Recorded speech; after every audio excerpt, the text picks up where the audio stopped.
Semana Mundial de Conscientização sobre o Uso do Sal, gente. Amanhã é o Dia Mundial de Combate à Hipertensão. Falamos de um número ali altíssimo aqui na capital.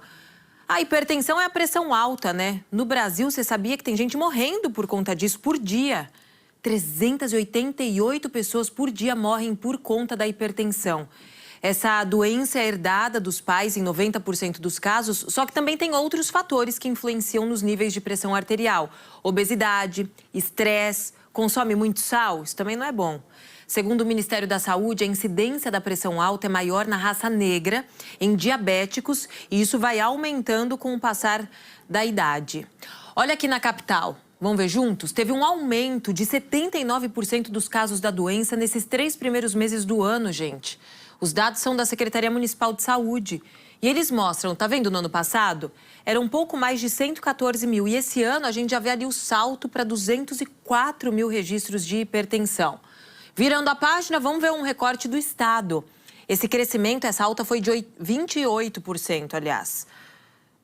42 mil no ano passado e quase 55 mil esse ano. Zelda Mello, o que está acontecendo? Só uma crescente ali no número de casos. É a Zelda que vai conversar com a gente sobre esse assunto. Menos sal, né, Zelda? Bom dia.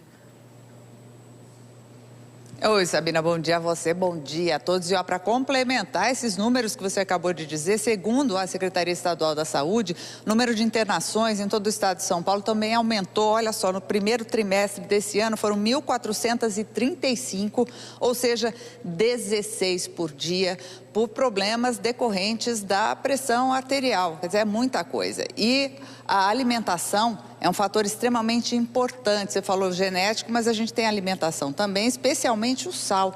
Aquele sal que é adicionado nos alimentos. Olha, segundo a Organização Pan-Americana de Saúde, em muitos países, 3/4 do sódio da dieta vem de alimentos processados e ultraprocessados. E para a gente mostrar tanto aquele sal que está oculto nesse alimento, quanto aquele que é adicionado e o teor dele, a gente vai conversar com a nutricionista Suzana Camacho. Muito obrigada por estar aqui. Ela montou uma mesa linda para a gente e com todas as explicações. Suzana, vamos começar pela parte complicada aqui. A gente está vendo que tem uns copinhos com um tanto de sal e alimentos ultraprocessados. Explica para a gente o que a gente pode encontrar nesses alimentos. Bom dia a todos, é um prazer estar aqui com vocês. Vamos lá, eu acho que podemos começar para compreender melhor os alimentos ultraprocessados, olhando para o quanto é a ingestão que vocês mencionaram, né? São quase 10 gramas ou mais de 10 gramas de sal, que corresponde a 4.000 miligramas de sódio, que tem sido consumido pelos adultos em média.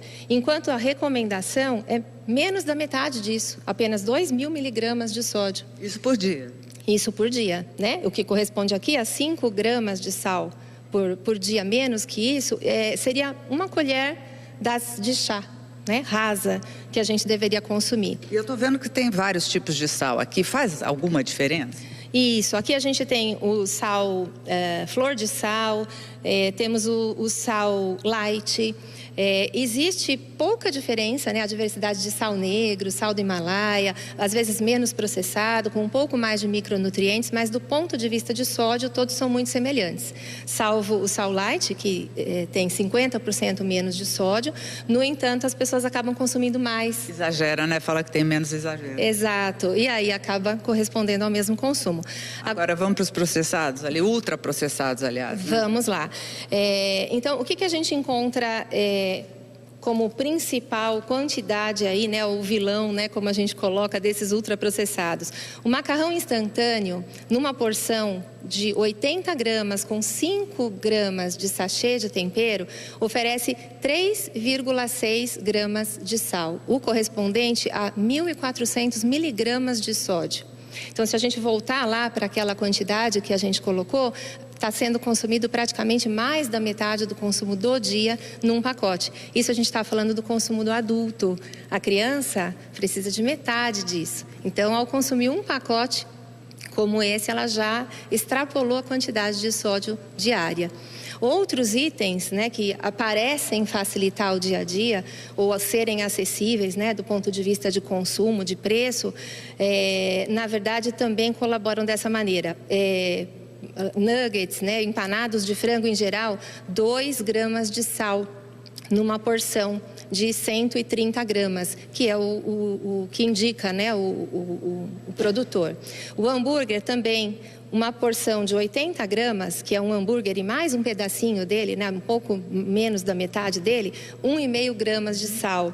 Na salsicha, né, mais ou menos semelhante, a mortadela, em 100 gramas, a gente tem 3,4 gramas de sal, como a gente está vendo aqui. É muita, além desse sal que tem oculto aqui, e normalmente a pessoa vai lá e adiciona mais um pouquinho, né? Exato. Aí vamos para as opções. Como é que eu consigo substituir isso e deixar a comida com sabor? A gente tem uma parte saudável aqui desse lado. Exato. Aqui no Senac a gente acredita que as habilidades culinárias são importantes. Então, por exemplo, a gente falar que faz o sal de ervas, que é uma estratégia que muitos conhecem. Realmente eu reduzo a quantidade de sal, mas o sabor vai ser sempre o mesmo, as mesmas ervas. Eu posso aromatizar o azeite, eu posso aromatizar o vinagre para temperar essa salada.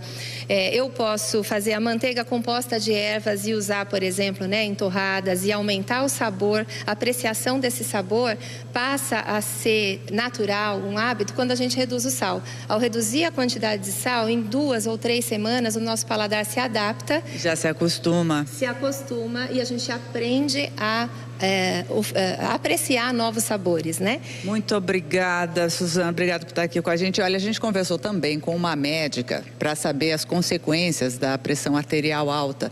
Vamos ouvir o que ela contou para a gente. O recomendado pela Organização Mundial de Saúde é que seja ingerido 5 gramas por dia. A população brasileira, os estudos mostram uma ingestão de 9 a 10 gramas por dia, ou seja, a ingestão ela é no mínimo o dobro do que deve ser. O sal ele está intimamente ligado à piora ou desenvolvimento da hipertensão arterial. Além disso, o sal ele também está envolvido em outras doenças, por exemplo, na formação de cálculo renal, em alguns casos de tumores no estômago. Todas as pessoas devem aferir a pressão arterial pelo menos uma vez ao ano. Se essa pressão estiver dentro de limites de normalidade, que aí é abaixo de 12/8, então essa pessoa vai estar autorizada a medir daqui a um ano. Mas se por acaso esse nível de pressão já vier um pouco alterado, então há necessidade de procurar um médico para confirmar se essa elevação da pressão se mantém ou não, né? Que medidas eu devo tomar para tentar me proteger, né? Para tentar retardar talvez o aparecimento dessa hipertensão? É modificação do estilo de vida. Não tem mágica. Então, é uma atividade física regular, pelo menos meia hora todo dia. Deve evitar alimentos ricos em sódio e deve procurar se manter dentro do peso. Caiu como uma luva aí, esse recado? Por aqui caiu mesmo. Não tem jeito. É mudar o estilo de vida. Lembra? Ainda no ao vivo, a Zelda conversava ali com a Suzana. E o negócio é esse, né? Se você vai tirando, em 3 semanas a gente se adapta, né? A mesma coisa com doce, você pode fazer com sal. E não tem fórmula mágica. E fazer atividade, porque o negócio é sério, né, gente? Ah, não, gente, tá falando de sal, tal. Infarto, problema na visão, são consequências seríssimas. Inclusive, hoje tem uma ação preventiva, viu, de hipertensão, bem em frente ao prédio da Fiesp, na Paulista. É uma iniciativa da Sociedade Brasileira de Hipertensão, então todo mundo mobilizado. Eles vão fazer atendimentos de graça para medir a pressão, a bioimpedância, orientações com nutrólogos, psicólogos, tem educador físico também. Começa daqui a pouco, às 9 da manhã, e vai até às 4 da tarde. Que tal?